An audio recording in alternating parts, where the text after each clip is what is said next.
Hey there, wonderful viewers. Welcome back to Bible 365, your daily guide to diving deep into the timeless wisdom and profound teachings of the Holy Scriptures. We're grateful to have you join us again today. First off, we want to extend a huge thank you to each and every one of you for tuning in. Your support means the world to us. Remember, your thoughts, questions, and experiences are invaluable to us. So don't hesitate to drop a comment below and let us know your thoughts as we go along. This channel is all about building a community of like-minded individuals who share a passion for understanding the Bible. Now let's get ready for an insightful and inspiring session. And remember, if you're new here, be sure to hit that subscribe button and join our amazing community. In Genesis chapter 47, Joseph presents 5 of his brothers to Pharaoh, informing him that they are shepherds and requesting permission for them to settle in the land of Goshen. Pharaoh agrees and even offers the best of the land to Joseph's family. Joseph then brings his father Jacob to meet Pharaoh, who asks Jacob about his age and the years of his life. Jacob blesses Pharaoh, and the meeting concludes with Jacob leaving Pharaoh's presence. As the famine continues, Joseph implements a plan to ensure Pharaoh's control over Egypt's livestock and land by selling food in exchange for their livestock and land. The people willingly comply with Joseph's plan, selling their possessions to Pharaoh in exchange for food to survive the famine. However, Joseph grants the priests a special exemption from this arrangement, allowing them to retain their land and livestock. Thus, Joseph successfully establishes Pharaoh's authority over the land of Egypt while providing for the people during the famine. Then Joseph went in and told Pharaoh and said, My father and my brothers with their flocks, their herds, and all that they own, have come out of the land of Canaan. Behold, they are in the land of Goshen. From among his brothers he took 5 men and presented them to Pharaoh. Pharaoh said to his brothers, What is your occupation? They said to Pharaoh, Your servants are shepherds, both we and our fathers.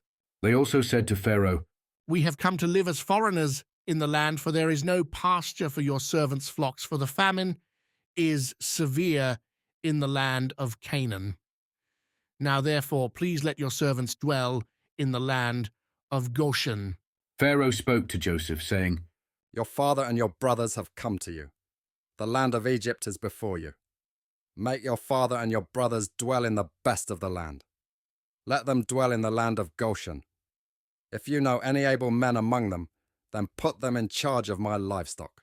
Joseph brought in Jacob, his father, and set him before Pharaoh, and Jacob blessed Pharaoh. Pharaoh said to Jacob, How old are you? Jacob said to Pharaoh, The years of my pilgrimage are 130 years. The days of the years of my life have been few and evil. They have not attained to the days of the years of the life of my fathers in the days of their pilgrimage. Jacob blessed Pharaoh and went out from the presence of Pharaoh. Joseph placed his father and his brothers and gave them a possession in the land of Egypt, in the best of the land, in the land of Ramesses, as Pharaoh had commanded. Joseph nourished his father, his brothers, and all of his father's household with bread, according to their families. There was no bread in all the land, for the famine was very severe, so that the land of Egypt and the land of Canaan fainted by reason of the famine. Joseph gathered up all the money that was found in the land of Egypt and in the land of Canaan for the grain which they bought, and Joseph brought the money into Pharaoh's house. When the money was all spent in the land of Egypt and in the land of Canaan, all the Egyptians came to Joseph and said, Give us bread, for why should we die in your presence? For our money fails. Joseph said, Give me your livestock, and I will give you food for your livestock if your money is gone. They brought their livestock to Joseph, and Joseph gave them bread in exchange for the horses, and for the flocks, and for the herds, and for the donkeys, and he fed them with bread in exchange for all their livestock for that year. When that year was ended, they came to him the second year and said to him, We will not hide it from my lord how our money is all spent, and the herds of livestock are my lord's. There is nothing left in the sight of my lord but our bodies and our lands. Why should we die before your eyes, both we and our land? buy us and our land for bread, and we and our land will be servants to Pharaoh. Give us seed, that we may live and not die, and that the land won't be desolate." So Joseph bought all the land of Egypt for Pharaoh, for the Egyptians sold every man his field, because the famine was severe on them, and the land became Pharaoh's. As for the people, he moved them to the cities from one end of the border of Egypt, even to the other end of it. Only he didn't buy the land of the priests, for the priests had a portion from Pharaoh, and ate their portion, which Pharaoh gave them. That is why they didn't sell their land. Then Joseph said to the people, Behold, I have bought you and your land today for Pharaoh.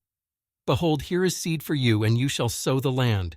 It will happen at the harvest that you shall give a fifth to Pharaoh, and 4 parts will be your own, for seed of the field, for your food, for them of your households, and for food for your little ones. They said, "You have saved our lives.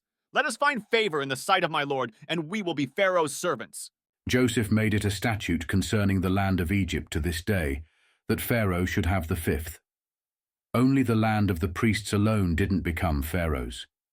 Israel lived in the land of Egypt, in the land of Goshen, and they got themselves possessions therein, and were fruitful and multiplied exceedingly.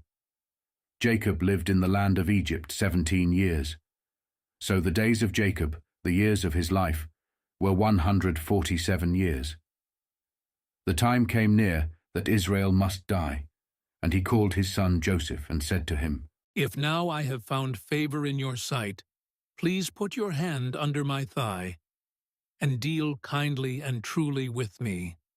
Please don't bury me in Egypt, but when I sleep with my fathers, you shall carry me out of Egypt and bury me in their burying place. He said, I will do as you have said. He said, Swear to me. and he swore to him. Then Israel bowed himself on the bed's head.